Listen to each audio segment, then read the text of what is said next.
Hello, everyone. I'm glad you're here.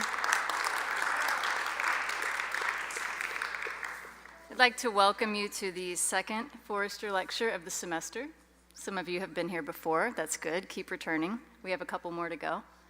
If you don't know me, I'm Dr. Becky Benjamin. I'm in the psychology department. But this is, thanks. This is not about me. And actually, I would love to introduce Love Justice International to you, but I'm going to let Andrew do that because that's why he's here. So I'll introduce Andrew instead. Andrew Fennig, our guest for tonight, he started his career in the public sector, working to solve complex problems with good policy. And now he's in the private sector, trying to do the same thing with strategic partnerships to help advance the mission of Love Justice International, which is to fight the world's greatest injustices. Andrew graduated just down the road from Taylor University with several of the founders of Love Justice and earned an MBA from Oxford University. In addition to his work with Love Justice, he teaches an entrepreneurship and innovation course at Taylor. Andrew lives in rural Indiana on a small pumpkin and hay farm near the farm on which he grew up. He lives with his awesome wife, his 4 beautiful kids, and he loves his family. He loves leading worship, discussing the deep things, and chocolate. He does not like talking about himself, especially in the third person, and so we're not going to require that of him tonight. Instead, we're going to ask him to do what he loves and talk about some deep things tonight, so please join me in welcoming Andrew Fennig. Thank you. Thank you. Thank you. Thanks for coming out. Can everybody hear me? Okay, good. Appreciate you coming out to talk about human trafficking. It's not the most exciting or heart-lifting topics that we can discuss, so I commend you for opening yourself up to kind of a dark industry in the world, even though it's global. It's gotten more and more press, so everyone's aware that human trafficking is an issue now that wasn't true 10 years ago.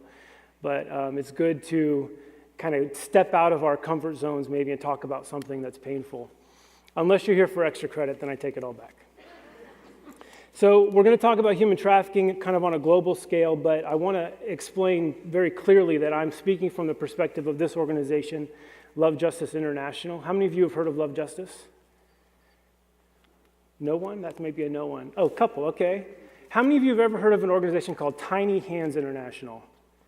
Okay, a couple more. It's the same organization. We rebranded about 1.5 years ago as our work shifted more and more toward the anti-trafficking work. We have a history that goes back much further than just this name. But human trafficking is a diverse, complex, challenging issue. And so our perspective is from one piece of that. We're going to take a look at that and hopefully illuminate this world that's so foreign to so many of us. But before I talk about what we do, I think it's important that you know who we are, because everything that we do is motivated by our belief and our core values. These are our core values. So be the kingdom. We are a Christian NGO, and we think of ourselves as the church. We are not an extension of the church. We are not helping the church do something. We're not the hands and the feet of the church. We are the church. We are a group of believers actively engaged in building the kingdom of God in the context to which he's called us. So the gospel is core to everything we do. Sharing the gospel as often as possible in the most complex and difficult of circumstances as necessary is central to what we do. And everywhere we work, in every way that we work, is motivated by this idea of building the kingdom. In fact, we used to have this habit of talking about our systems and our processes and our organization being world-class, and recently shifted to this idea of being kingdom class, because the world celebrates things that are totally contrary to the kingdom. And so we're trying to gear our whole focus toward being the kingdom. And part of that is helping those who need it most. We take Jesus seriously when he said, "What you did for the least of these, you did for me." And so we seek out the least of these. And our third core value is do much with little. There are a lot of problems you can pour money into without making an impact. And so we are maniacally focused on the metrics of success in everything that we do so that we can prove that we're doing much with the resources we've been given. Because from God's perspective, the resources are limitless. He is not limited. There's no scarcity in the kingdom of God. But he's only entrusted some of those to us. So we are incredibly diligent about being good stewards of those resources he's given to us. And that'll be part of what we talk about. So our mission statement is simple. We are compelled by God's love to fight the world's greatest injustices. Or more simply, love people, fight for justice. And we believe that God is a God of justice. And if we claim to be followers of Jesus, if we claim to love God, we have to care about justice the way he does. But it raises the question, what is justice? Right? Around dinner, we had a conversation about the connection between justice and the law. And from our perspective, I think justice can be really limited. So I want to encourage you tonight as you think about justice and in the future, here's how we think about justice. And this is not an academic definition. There are probably lots of academics in the room that would argue with this definition. It's more of a concept. That when we look at justice, when we think about justice from the perspective of the Bible, that there are really 4 chapters that we look at to find out what God's design was for creation. The first 2 chapters and the last 2 chapters of the Bible, right? Creation, Genesis 1 and 2, before the fall, before sin entered, and when the New Jerusalem descends and God reigns supreme, Jesus is enthroned, and everything on heaven and on earth are united in unity under him.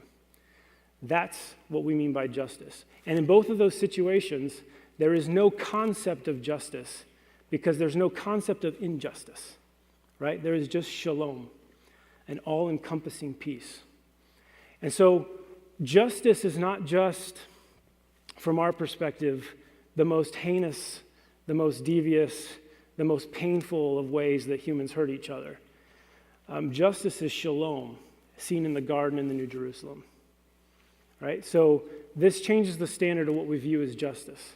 So when we say that God is a God of justice, wherever you're called in your life, there's an opportunity for justice because we're surrounded by injustice at every level, okay? So I'm going to say that we fight the world's greatest injustices, but that's because we are called to this human trafficking problem. And we see God's heart for that. You may see it somewhere else. So our ministry started with a ministry to street children in Kathmandu, Nepal. And our founder was working with kids and decided the best way to help them was through children's homes. So our founding was as a ministry to children on the streets. And we now operate 17 family-like children's homes. So these are homes with 15 to 16 children each one governed by a mom and a dad who are committed to those children for life. So this is, they're all orphans, but we try to mimic the biological household, the Christian household, as much as we can. So we care for the environmental, the educational, emotional, spiritual, physical needs of 212 children in our children's homes now. This is an important part of our ministry. This started in Nepal. We now have homes in Nepal, Bangladesh, and India. But it was through working with children in these children's homes that we became aware of human trafficking. As we were working with street kids, trying to minister to them, teach them the gospel, educate them, pull them into their homes, we had to build trust to invite them in. These relationships that we were building, these kids would disappear. And they'd ask a friend, where did so-and-so go? They were recruited away, they got a job in India. Or they're working in a factory somewhere. And the more that this happened, the more that these kids disappeared, the more that the red flags arose that something bad was happening. And that's how our founder, John Molyneux, became aware of human trafficking. Now, Nepal is a notorious, source country for human trafficking. You have source countries and destination countries. So Nepalis are pulled out of Nepal and trafficked and sold in brothels and for forced labor in other countries.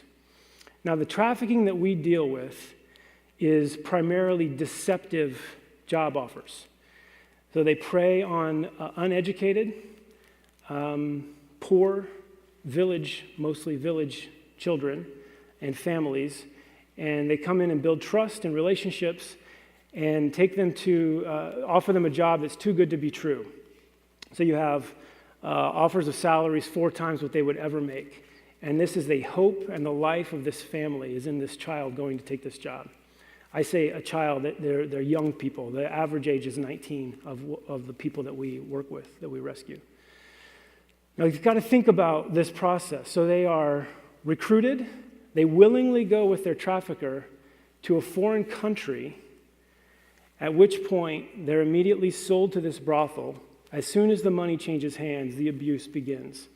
En route, there's very little abuse because they don't want the victim running away. But as soon as the money changes hands, this abuse begins. And this is a typical scenario. Okay, this is not exaggerated. This is based on numerous accounts, but it's one type of trafficking. So a young woman, let's say 18 to 24 years old, is recruited. She accepts a job, and she's going to send all her money home. So her family sends her off with their blessing.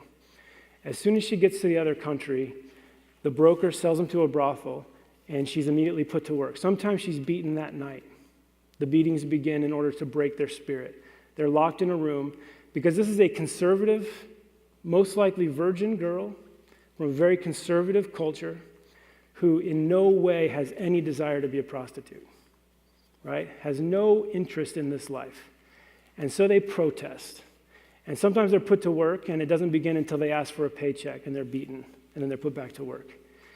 And the beatings happen regularly, followed by rape. And then the next day is gang rape. And the gang rape continues day after day after day. And it doesn't end until the human spirit is completely broken, right? The will to resist is gone. And any sort of sense of human dignity, of desire to resist, to live, to rebel is gone. If they're not killed before that happens, they are immediately put to work as a prostitute, where they're sold in 15-minute time slots, 12 hours a day, to be raped by as many as 40 men in a day.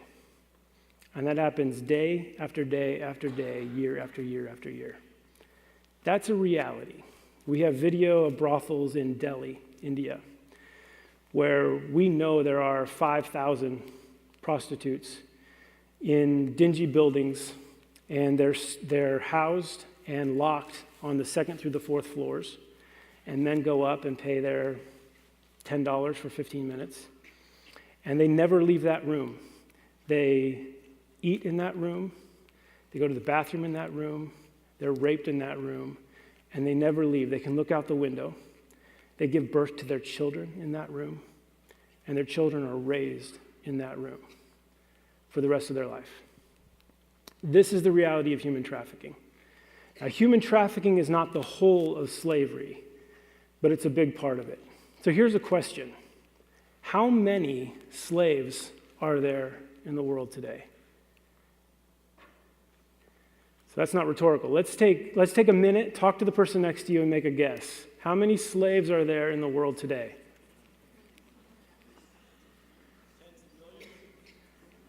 That's a big range.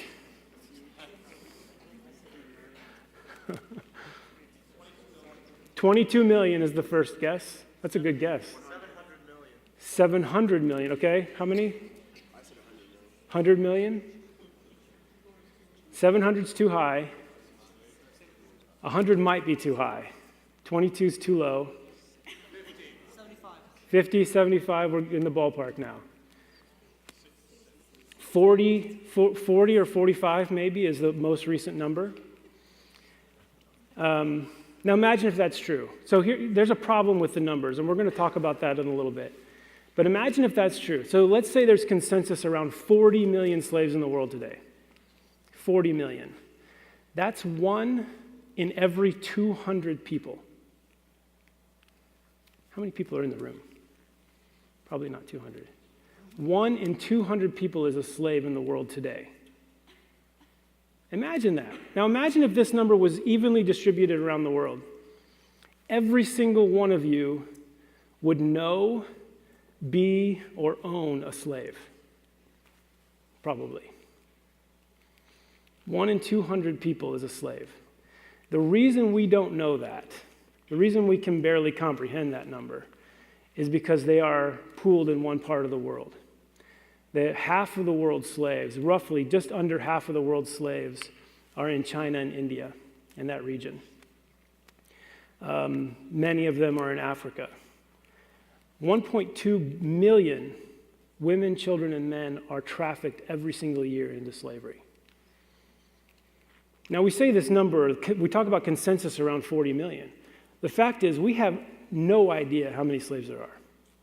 There are organizations inside the UN that do research. There are nonprofits like the Walk Free Foundation that do research. There's the Trafficking in Persons Report by the US government that does research and estimates. In 2013, that number was 24 million. In 2015, that number was about 32 to 34 million. And the difference was in fluctuation in their methodology and what they called a slave and how they talked about trafficking. The most recent number is around 40 million.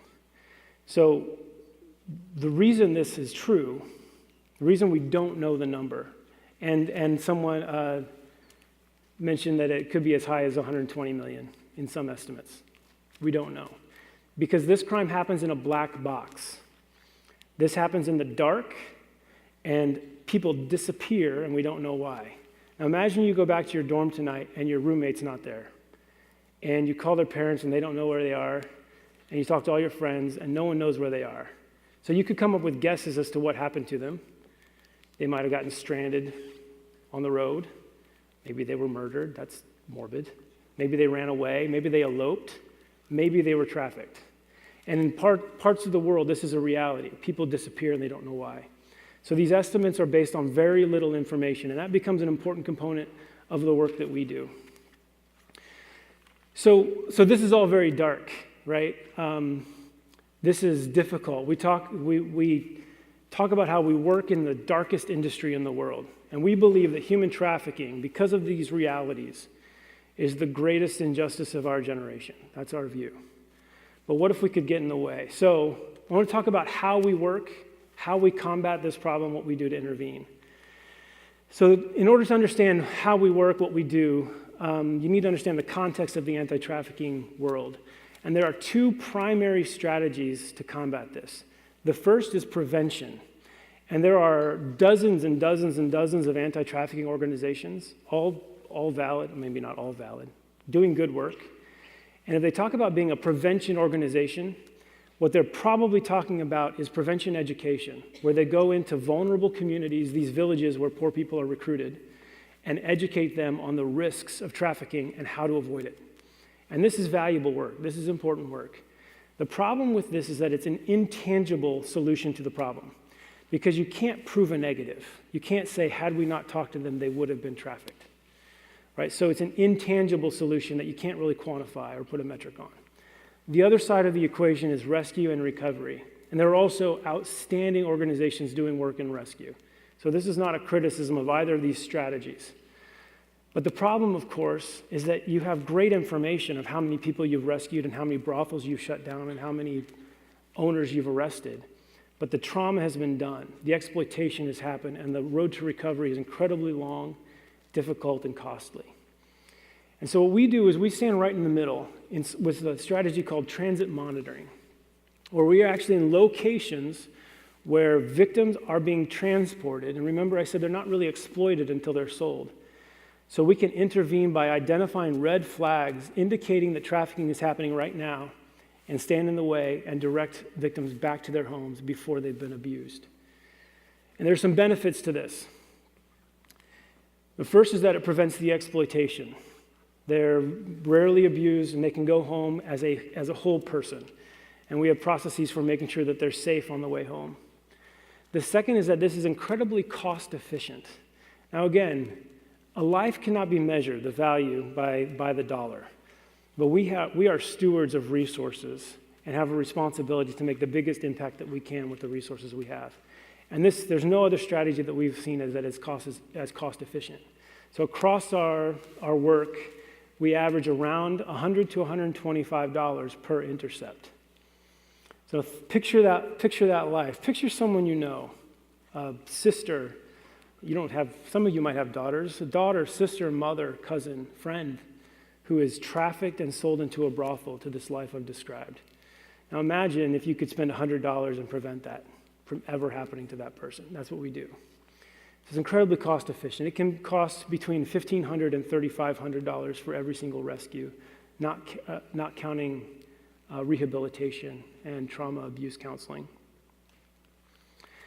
The other is the data that we recover at the moment of the crime. Now this is really important. As I mentioned, the fluctuation in between 24 million slaves in 2013 to 40 to 45 million now. Trafficking hasn't doubled. Slavery hasn't doubled. We're just guessing differently than we used to. But we have data that is timely. So with every single interception, we get dozens and dozens of data points. The observations that our staff made, the red flags that led us to intervene in the case. And then once we have an interception, we take them back to a safe house where we can interview them over the course of a day and ask dozens of questions about the trafficker, how they were recruited, what questions they were asked, what promises they were made, the route they took from their village to restaurants, to hostels, to the border. That gives us a glimpse of the routes that traffickers are taking, phone numbers, physical descriptions, all sorts of information that we can immediately turn into evidence in cases against traffickers, but also use to disrupt big networks.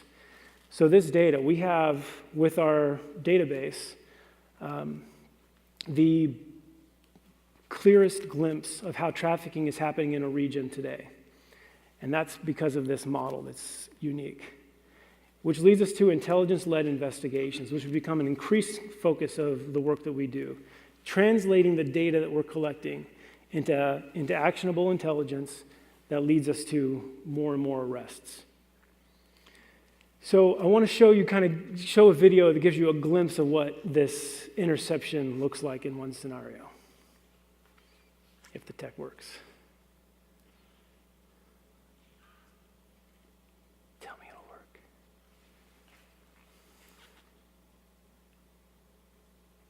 There we go.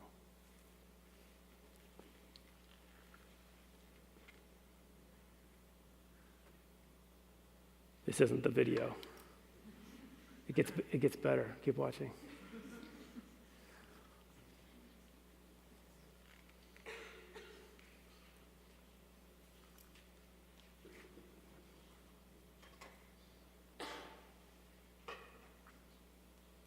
The best laid plans.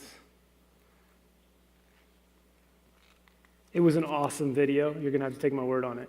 It's on our website. Go to lovejustice.ngo and you can watch that video. So what we believe, what motivates us in this, is this model that is incredibly effective at intercepting victims at the most important strategic point of need, that yields data that we believe can make a huge impact and cut into the industry of trafficking wherever we work. It leads to our expansion. And so to date, we have over 16,000 interceptions doing this type of work, primarily starting in Nepal. We tested the model, proved out the model in Nepal for about 12 years, and now we've been expanding since then. So we have over 16,000 individuals that won't have this life of abuse because we were there. Now, we came from humble beginnings. It wasn't always success like that. And in the first 3 years of our work, we had a number of stations that we were piloting in Nepal. And in 3 years, we had 61 intercepts total over that time. Now, think about that. I think in this world, in this space, we can get so focused on the numbers that we forget that each one of those individuals was a human being, right? Each one of those numbers is an incredibly precious image bearer of Christ, infinitely valuable, and just at the heart of God, right? And we pull them all up and want to see bigger and bigger numbers. But each one of them was worth the work that we were doing. But we also knew that in Nepal in particular, there were 10 to 30,000 trafficking victims every single year. The average is around 19 to 26 years old, but they're as young as 5. And so we knew there was so much more to be done. There was so much more that God wanted to do. And so we worked and worked and worked, and we strategized, and we put all our tactics and our best minds and tried different things and couldn't get beyond that 61 in 3 years. And then as an organization, we turned our hearts to God and said, this is your problem to solve. We are powerless to solve it. And we dedicated ourselves to fasting and prayer for a season. And after 3 years of 61 intercepts, that very next year, we had 1,355 intercepts with the same staff in the same locations. And the only difference was prayer and fasting and turning our hearts to Him. So we are incredibly convinced now, because of this, that any success we have is the Lord's. And any failures that we have rest in His hands as well. And so we are dependent upon Him. And so it is our joy to be a part of His work. It is not our burden to bear this problem that needs solving. It's God's problem to solve. I have another video. We can see if it works. It was, let's just see it. Maybe it'll, maybe. No. Okay. It's a great video too. It shows an intercept and anyway. So with the trafficking data that we can collect, our belief is that with the right application of data and technology, so talk about the power of prayer. So we are diligent about prayer. We are focused on seeking the Lord's heart and moving where He's moving and not moving where He's not sending us. So we are not an organization that believes that we can solve this problem and do it all. But we also believe that we have to be diligent with what He's called us to do. So there's this balance between trusting wholly on the Lord and being led by His Spirit and being diligent about the work on the ground that needs to be done. And part of that is leveraging this data that we're collecting in a powerful way and applying technology to it in order to make the biggest impact that we can in the sphere that we have. And so we have this unique trafficking data, which is really unique in the whole industry, that we are sharing with other organizations. And we have a lot of collaborations with other organizations around the data that we have, which has led to these intelligence-led investigations. And last year, we had our intercepts increased by 75%, and our arrests quadrupled because of the application of technology and data. And so now that we've proven success in Nepal, Bangladesh, and India, we've expanded to a total of 10 countries. We were reached out to by a woman in South Africa, found our website and said, we have a problem, we think this will work there. And over the course of 2 years of working with her, we launched a pilot in South Africa where we're actually in the airport, which is an awesome video I was going to show. You have to take my word for it. It was a demonstration of that work there. And from that, we've expanded throughout Africa. We have South Africa, Zimbabwe, Malawi, Uganda, Benin, and Kenya, thank you. I blanked there. And we're starting pilots in Namibia, Tanzania, and one other I can't remember, Lesotho maybe, as well as Mongolia. So the fruit has been working really well. We've had amazing success everywhere we've gone, and the need is incredibly vast. And so now we're in 10 countries. We have 17 shelters for potential victims. This is where we take, these are associated with different stations, and we can interview the victims where we get a lot of our information that's so valuable. We have 265 transit monitoring staff, all native to the countries in which we are working. 44 anti-trafficking stations, and we have multiple in different countries, always expanding to where the biggest need is and the biggest opportunities are. And last year we had 208 arrests and 19 convictions. And our big vision is to be in 20 countries by 2020. So we're in 10. We have a little over a year to get into 10 more, operating 100 stations.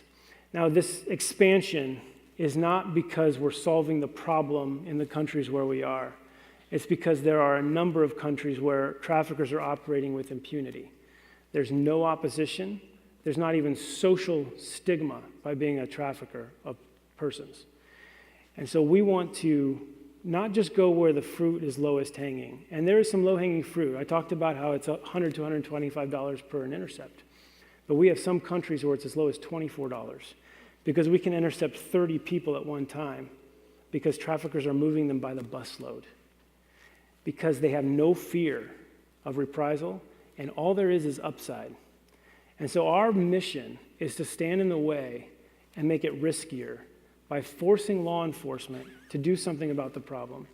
And the more that we get arrests, which is why that arrest number is so important to us, growing that every year, using our data to build cases, the more that we get arrests, the more we can change the calculus of the cost-benefit analysis, right? We want to make it more expensive to be a trafficker, higher risk to be a trafficker, and lower reward, lower profit, because they're losing so much of their supply.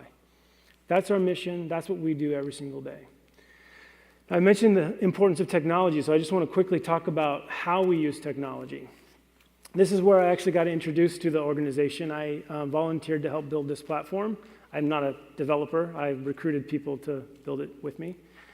This is called Searchlight, and this is our repository of all the data that we get. So it was started in Nepal, as you can see. It shows all of our stations. This is a geospatial information system, GIS. You are all familiar with this sort of technology if you use Google Maps. It's the same thing. It's just assigning data to a map. And so this can show us where victims are coming from, where they're being recruited, where they're crossing the border, where our stations are located. And all of our data is tied to these locations. And this is rolled out in Nepal and India and Bangladesh, and we just started rolling it out in Africa, which makes all of our data sharing a lot easier. The second tool that we've built, this is, right now it's only in Nepal, it's called the Safe Foreign Employment app. Now, everyone that we intercept is hoping for a better life. They're on their way to a better life. That's what they think. And so the last thing we want to do is actually intervene in preventing somebody from reaching a better destination. So Nepal is 40% unemployment. A huge part of their economy is remittances, where someone travels overseas and sends money home. And so for many of them, it's the only opportunity for a livelihood. And so what we've done is taken our questioning protocol, this process of identifying red flags of trafficking, and put it in an app that anybody can use before they travel abroad. So if they've been given a job offer, they can put all the details in. And from that, we can tell them if we think they're about to be exploited, if they're at high risk of being trafficked.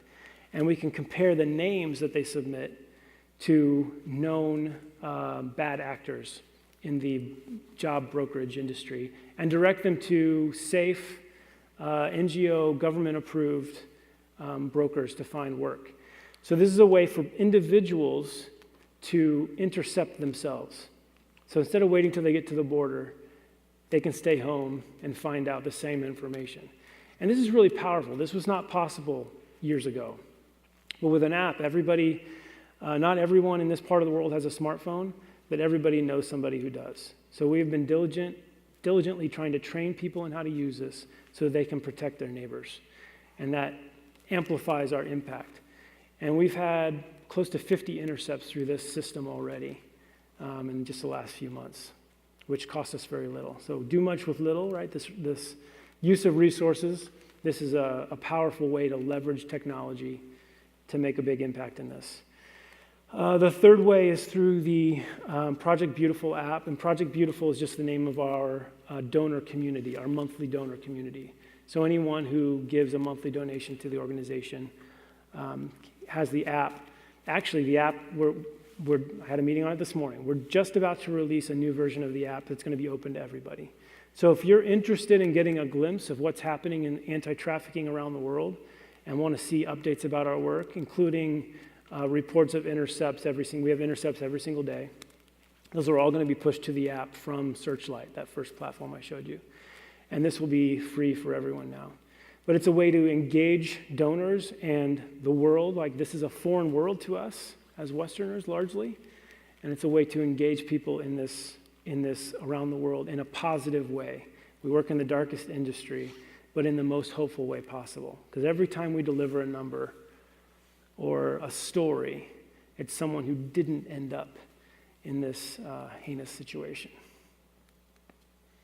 So that is who we are. There's much more we could talk about trafficking and the state of trafficking and other organizations and the work to be done.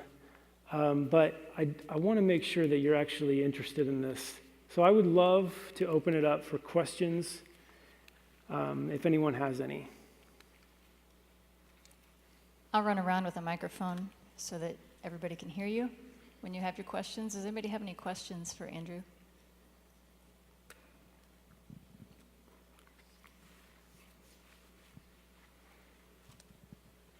I just want to say thank you for your presentation. What would be the process if someone did want to actually join Love Justice and be a part of that organization? We have jobs on the website. I will say, so we have maybe something I didn't make very clear. When we talk about being the kingdom and being the church, we work, all of our work is exclusively through the church in the field. So every station, we have 44 stations, every single one of those is tied to the local church. So we have about 300 staff around the world and about 300 volunteers at the church level that work with our staff. So the vast majority of our jobs are, I would say 99% of our staff are local to the countries we work in. We have a very small expat footprint in Nepal and one guy in Thailand. And then a small team here in the U.S. But we do have jobs open on the website. I'm happy to direct you that way if you're looking and interested in something we have available.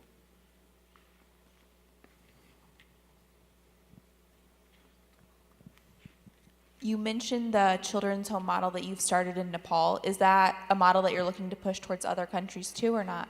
Yes, good question. So we are right now in the middle of trying to assess the efficacy of the children's home model the way that we've instituted it.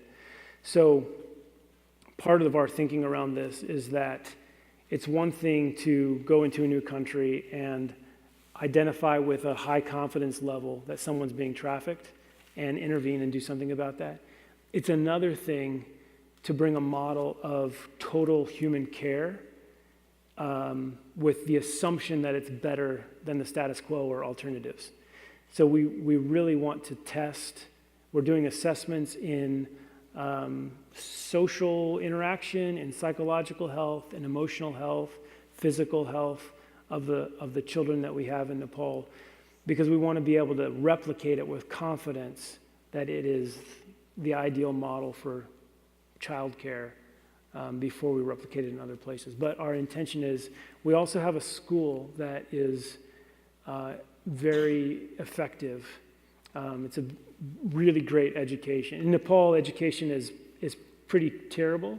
Children learn by rote learning, repeating, mimicking information that they have no understanding of. And our school is the only Christian school in the region. And it's an excellent education. It's as good as any that you got, I'm sure. And that's something we also are looking at replicating in other places once we are established. But it's also a much bigger commitment to say we're going to be in a place for the life of a human being versus doing a pilot where whatever benefits you cause in that, during that pilot, that 3 to 6 month pilot project, is still impact on that life. So it's a different proposition.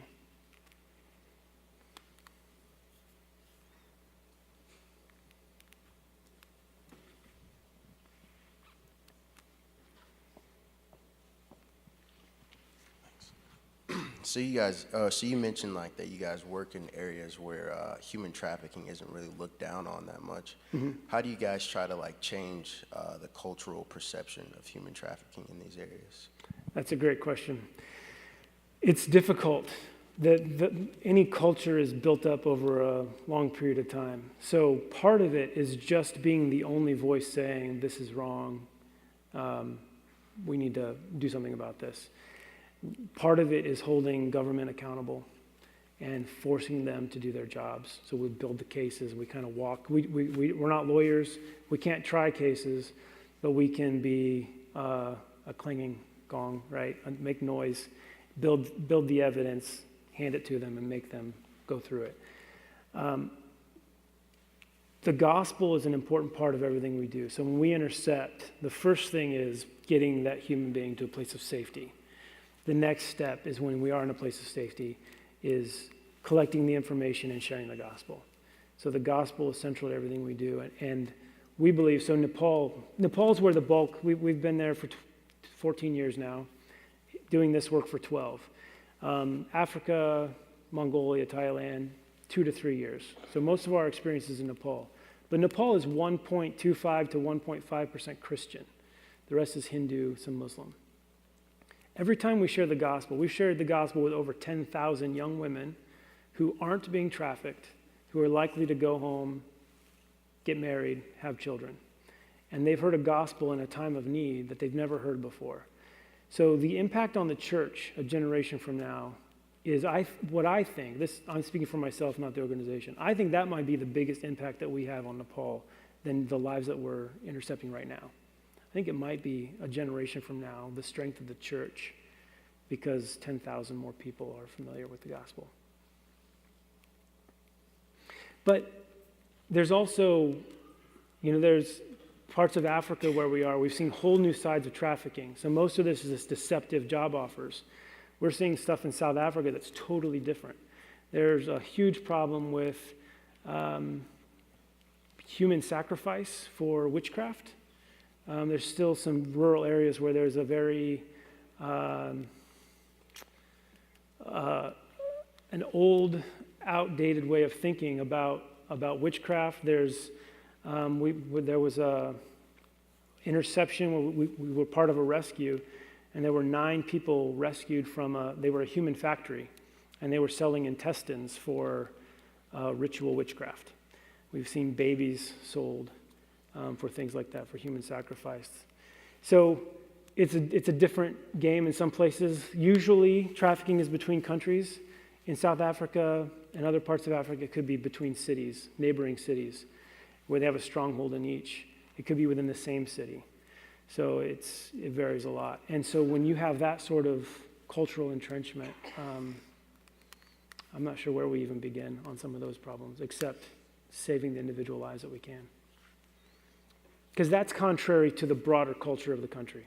Let me make that clear. That's not like the whole country thinks this is okay. It's a very small subset who still practice these really ancient, backward ideas.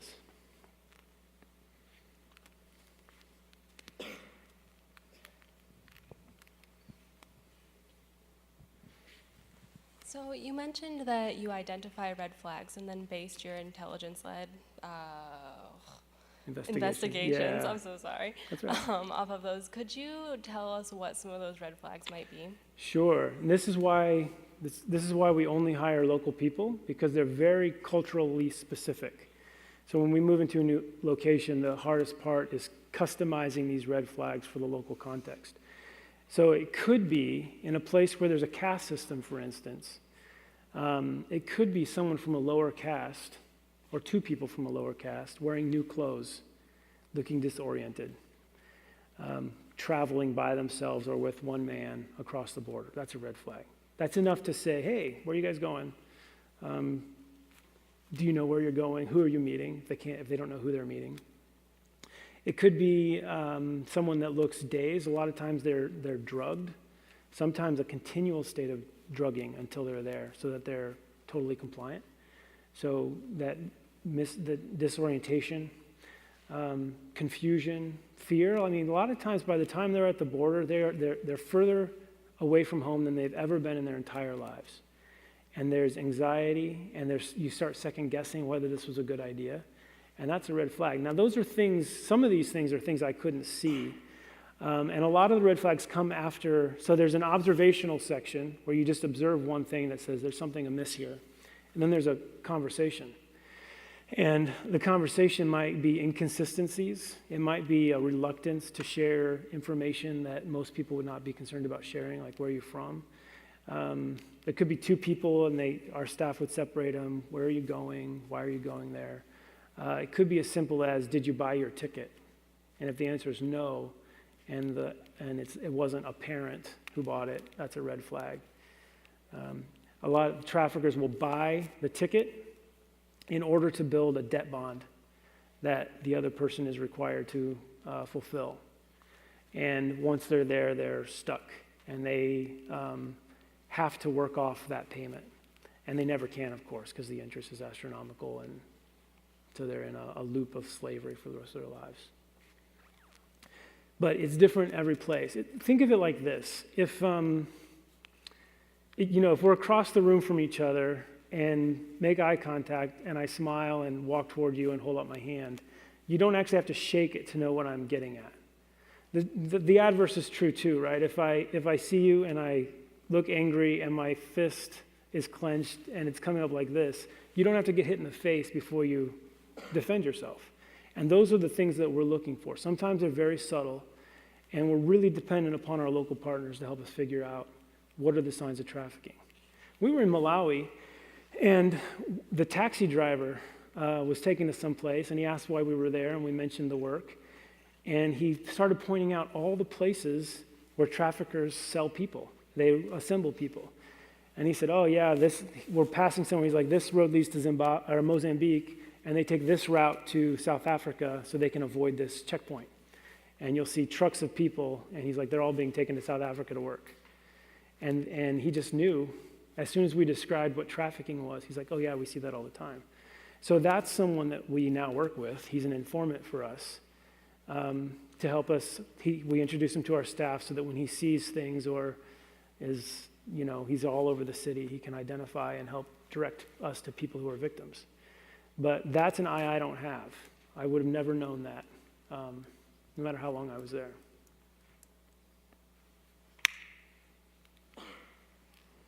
Other questions?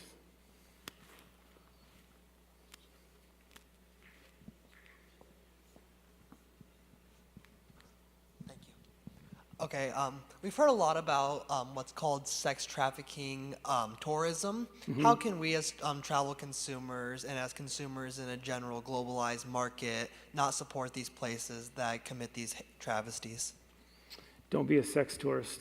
No, I'm just kidding. That's so yes. So that's a problem. Let's actually broaden it a little bit. So sex trafficking is about a quarter of the total slavery.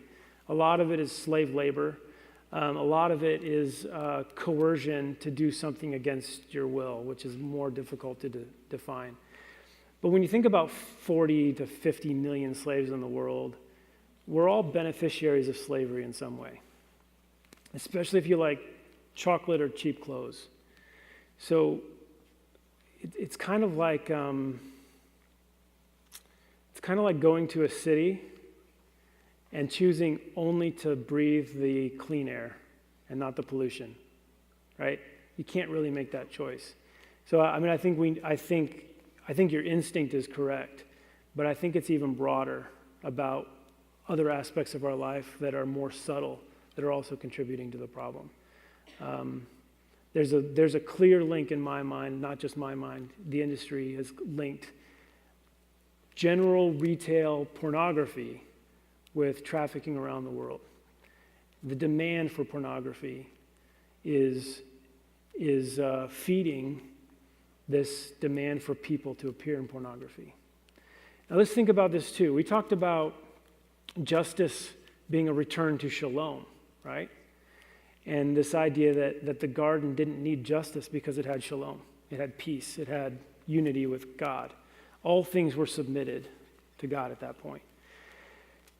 And if God's mission of justice, if the whole arc the biblical arc is toward justice and the return of God's rule and reign on earth, then shalom is our goal, not just ending the most heinous parts of it.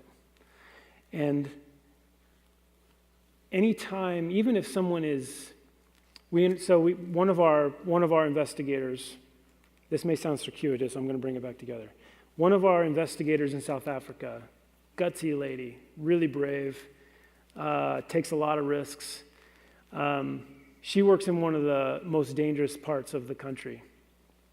And she will try to identify victims, and she'll interact with sex workers, and they'll say, I'm doing this willingly, I like this job, leave me alone. And she had a history as a sex worker. She was someone who was in the industry,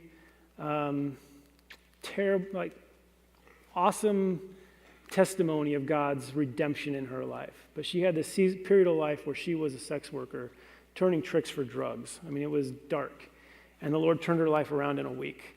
And now she can say, I know that's not true. I know all the tricks that they've told you. I know how you're being coerced. And even if she doesn't believe that, she is a victim of a deception about her own identity. Even if she thinks she likes it, she is a victim of a lie that the enemy has put in about her worth, about who she is, about what she's good for. And that's true of every person who is featured in pornography, even the most subtle. And that's true of every person who engages in pornography, right? That we've accepted a lie.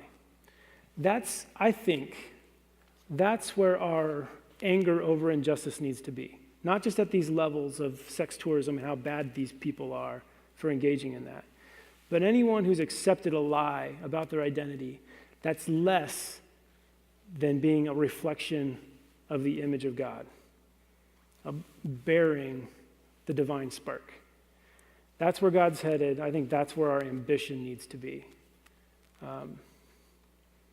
So there are a purity in our own lives, conscientiousness about how we consume. We have to consume, but we don't have to consume carelessly, is an even higher bar to set than how to avoid being a sex tourist. I know that wasn't your question, but. Why the discrepancy between the number of people who have been arrested and the number of convictions? So in some places, it's because of the diversity of the countries we work in, is the short answer. In some places, it's really, really easy to get an arrest and impossible to get a conviction. In other places, it's almost a one-to-one. If you're arrested, you're going to be convicted. Other places, the arrest is easy and the conviction is 2 months. In South Africa, if we get a conviction, it can be 10 to 20 years. In Nepal, it can be 5 to 15 years. We have a bunch of arrests in Benin that have been, the team there is on fire. They've really tapped into an opportunity there. A lot of arrests in Benin, but not a lot of convictions. It's really difficult to get a conviction through their system. And some of the judges are a slap on the wrist because the judge doesn't see it as, all these systems are different. So sometimes the judge makes a decision, sometimes there's a jury. So that's why we're tracking arrests, because we feel like anytime we can disrupt somebody's life, even if it's short term because of their system, there's value in that. It makes an alternative more attractive. Here's the thing. The trafficker is inflicting injustice, but they're also a victim of injustice in the same way. They've accepted some deception about themselves, that it's okay to do this to another human being. And most of them, not most, I won't say that because I don't know that. A lot of them that we have seen arrested and then we've interacted with following, we're just trying to make a living. They have families to feed too. They have the same mundane concerns everyone else in that society has. And this was an opportunity that led to an income. And that doesn't justify it. It doesn't mean they shouldn't go to jail. It doesn't defend it. It just explains that these are human beings navigating a complex world, right? And they're in need of justice because they need the gospel. There's no justice without Christ. There's no shalom without Christ. So true justice is the centrality, the exclusivity of Christ. The Corinthians verse, the Ephesians verse, I should have these with me, it's off the top of my head. All things in heaven and on earth united under Christ. Your kingdom come, your will be done on earth as it is in heaven. That is justice. And even if we get someone arrested and convicted, those are important steps toward justice. But it's not true justice. And the worst thing is a false justice, where you think you're working toward justice, but it's more like revenge. And that's just as bad as injustice. We have time for one more question.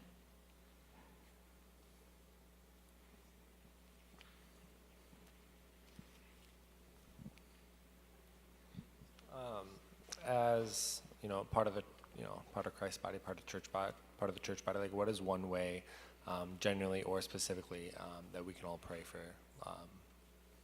what's going on in the organization? Thank you. Yeah.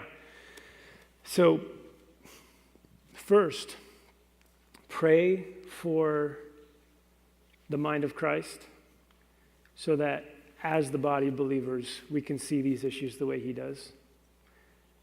Pray for his view of the people that we're serving, the problems we're trying to solve, and even the traffickers that we have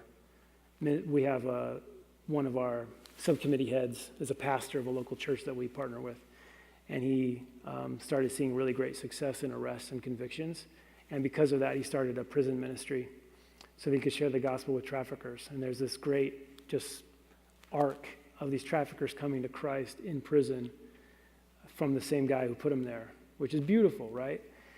And so pray that we as a body, not just you, but that all of us can see this the way the Lord does. And then specifically for us, governments are a big hindrance and obstacle often.